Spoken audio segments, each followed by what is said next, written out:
Hey buddies, it's your girl AyChristene, and today we are checking out an Illymation video.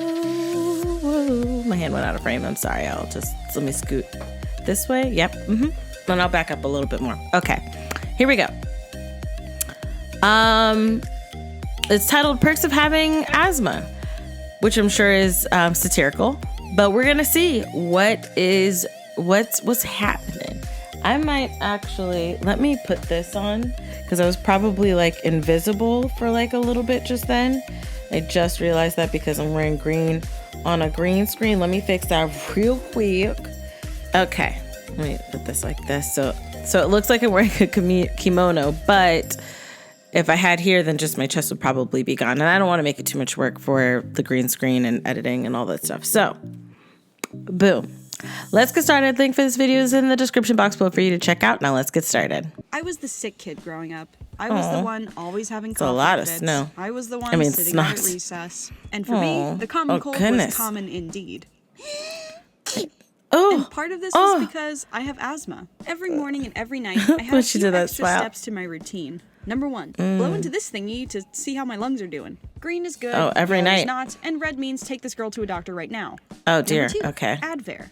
Hold the UFO with 2 hands and breathe in that gritty purple stuff. They were on the news a little bit ago. And lastly, take 2 puffs of the inhaler. Use a spacer to ensure you get all the medicine. And that was a lot to do as a kid. And even when I did those things, I still struggled to keep up with all the other kids at recess. I get you. So, growing up with asthma, I often felt like a wimp. Until now, guess who was third in line for a vaccine? The wimp with asthma. So... there you go. Now you can breathe. Obviously, I'm kidding. There's nothing fun about having asthma. And if you haven't, you know that already. One sign of incoming asthma my family and I weren't aware of till it happened was childhood eczema often leads to asthma. Eczema is a skin condition where your skin can become inflamed, scaly, dry, and super itchy for no reason at all. That's what happens to my daughter. When I was just a babe, it was all over my adorable little body. Yeah, my mom that's often told me for my daughter too. She was in Target with me, and some kid, bless his heart, said, "Mom, what's wrong with that baby?" Oh goodness! My mom didn't think it was as funny as I do, though. No, I wouldn't either. Because I was being taken to a ton of different doctors about this. And I saw Moz. Until we saw one named Dr. Prose, who I allegedly called Dr. Prose. He was a cool guy. He gave me the proper care and treatment I needed, and he could wiggle his ears. Very cool party trick. That is kind of cool. My eczema was well treated and managed, so that's now good. kids don't point at me in public and ask their moms what's wrong with me anymore. They're at Target. But I'm lucky. Maybe they still do. Currently, eczema has no cure. It can only be treated with medication to make life a little less hard to live. My parents were relieved, though, as it seemed all their for my daughter we use like subsided. Topical things. But like Vaseline, coconut oil, baby oil. In the summer before 1st grade, I was really out of it. I was at my after-school program / summer camp as usual, but I remember just sitting in a chair, feeling really sleepy, and trying to focus on a light so I wouldn't fall asleep. I was tired, I had trouble breathing, and I was really weak. Eventually, I told my teacher I wasn't feeling good and asked if I could lay down somewhere. When I woke up, I could hear my teacher and my mom anxiously talking about me. My mom took me to the ER, I was admitted to the hospital, and we found out I had pneumonia, which in simple terms is an infection inside your lungs. Right. We also found out I had asthma, meaning my airways were already susceptible to becoming inflamed or filling with gross stuff. So the odds were not at all in my favor. My mom explained this to me in a way that I could understand as like a 5-year-old, but I still remember being really scared. Truly, it was a really scary time, but the ICU was pretty cool. ICU sadly does not stand for Illy Cinematic Universe. It stands for Intensive Care Unit. I remember the nurses taking my vitals I loved the Avengers she showed. Blood. I hated that part. But I got to watch any movie I wanted to from bed. My mom took me for rides around the hallway in a little red wagon. I learned the joys of eating crushed ice and green Jell-O. I got to visit the hospital's little arts and crafts room to keep me busy. That's every good. Night, I got to watch the sunset from my bed. And after about a week in the hospital, I recovered well. A week, dear word. My heart as a mother. Give your mother extra love, boo. Illy, give her extra love and tell her I said hi, okay? When it comes to this has me a little nervous. I'm not gonna lie, because my daughter has eczema, and there's different like ranges of it. And sometimes she'll have flares, and it'll get so bad that she'll be scratching, and we'll see like little cuts because it itched so much that she was scratching at it. And so it's something that we've been keeping an eye on, and we've been doing things for. I pray that she doesn't end up getting asthma. I know with pneumonia, sometimes if fluid or mucus is sitting in your lungs for a while, then it can bring up an infection, which, is pneumonia. So that sucks. Obviously she made it through, which is awesome, which is great. But pneumonia is a scary bee. That is a scary bee. Enough to be sent home. But again, that's when I had to blow into the thingy, take the Advair, do my inhaler, and some days were harder than others. My parents and I argued a lot to get me to take all these yucky medicines to keep me healthy or whatever. Yeah, I know. But the next summer, hey Liz, do you want to go to camp? Camp? Like how all my friends go to camp every summer? Exactly like that. Oh. Yeah, I do. So one summer, Oh, that's my mom took me Wolfie to Camp too. Coast. That was Wolfie. It was a weekend retreat kind of thing that took place in Camp Don Lee. The one down in Arapahoe, kind of near New Bern. Shout out to my North Carolinians. Right, all we these get places down that to I the don't know. campgrounds. We've got the forest to our left. I know and the ocean to Asheville. our right. And my mom and I got the cutest little cabin in the woods. That's cute. Man, I wonder what we're gonna do first. Maybe we'll go swimming, or hiking, or maybe even fishing, or That's not Wolfie Chew. canoeing. I don't even know what a canoe looks like. She sounds Hey, like everyone. Wolfie What Chew, is but it's this not one her. called? Advair. Still really cute. And Oh, what does it do? It relaxes the lungs to improve breathing. Very oh dear. good. They are adorable. Question? Yeah, when are we gonna do camp stuff? Oh, you silly goose. This is camp stuff. This is Camp Coast. We're here to help kids like you learn how to manage your Oh, asthma. they took her to like a asthma summer camp. Oh. Yeah, get that inhaler. I wasn't at any old camp.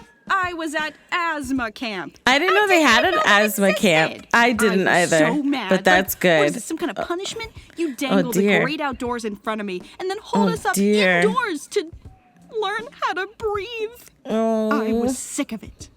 But that part ended and we got to go outside. We got to go swimming. We did arts and crafts. We learned about But you got animals. to- I yeah, got you got hold to a learn how to snake or a manage it. turtle or something. And then asthma class again.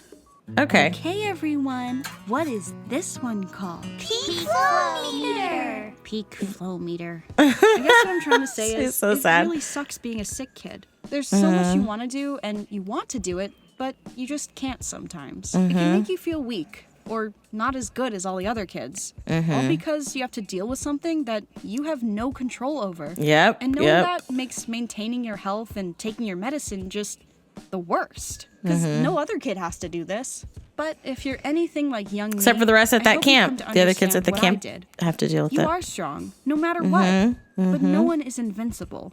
And truly, the only perks of having asthma are having access to the proper health care you need to survive. If I wasn't this lucky and privileged enough to get the medicine I needed, I don't know if I would have made it back then. I love That's why the this video detail of is a animation. fundraiser. This video is sponsored by Of- Tab for a Cause, a browser Okay. extension for Chrome and Firefox that donates to a charity of your choice every time you open a new tab. And you don't have to pay a cent. So if you're Oh. the kind of person who opens 80 freaking tabs every time you get on the computer, consider downloading Me? this extension. It's easy, it's free. I'll do it. I'll do it. Bye, Mr. FBI guy. Like the taping on the camera. I love little details. I really, really do. So having this detail in there, what does it say? The long and messy history of diarrhea. Goodness, hiding you're a furry. That's hilarious. Featured creator. That's cool.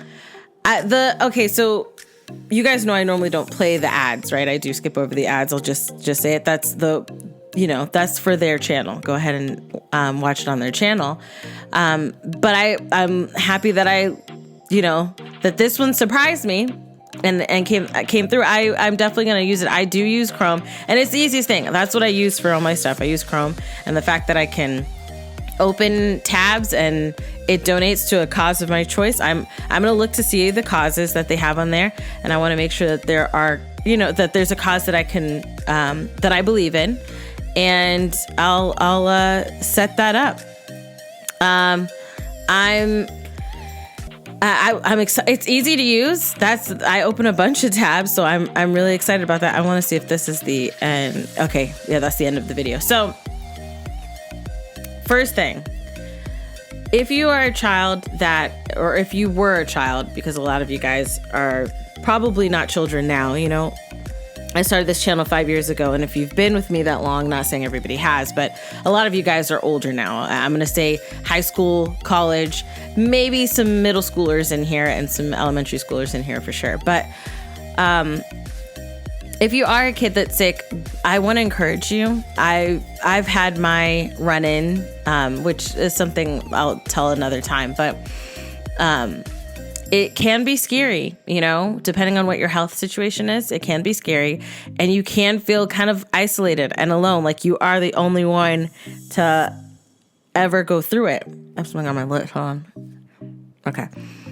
But I'm gonna let you know you're not alone. There are a bunch of sadly you're not alone, because it's not a thing to it's a bittersweet thing. Yes, I'm not the only kid out here that's suffering, but also it's sad that kids are suffering. It's we're kind of in an awkward situation here, but know that you're not alone. There are others that have been or are struggling in a similar manner, and you will get through it.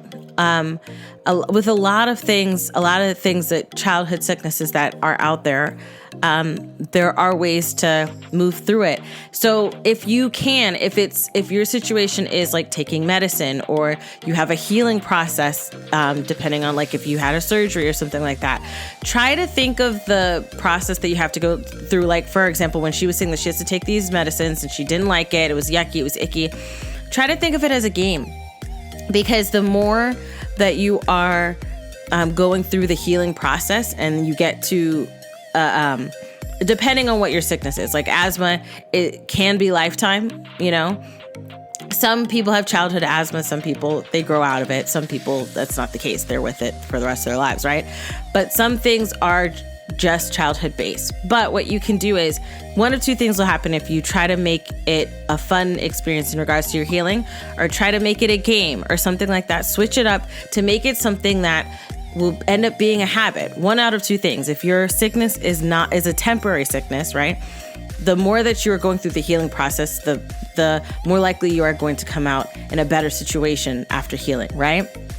For those of us that or for people who are, because I was saying like the royal us, but I was like, okay, I don't know what that implies. But for those that end up, or that have a long time sickness or a lifetime sickness, doing it this way, you create a habit that can possibly make the situation less daunting. Because let's be honest, who likes to take medicine?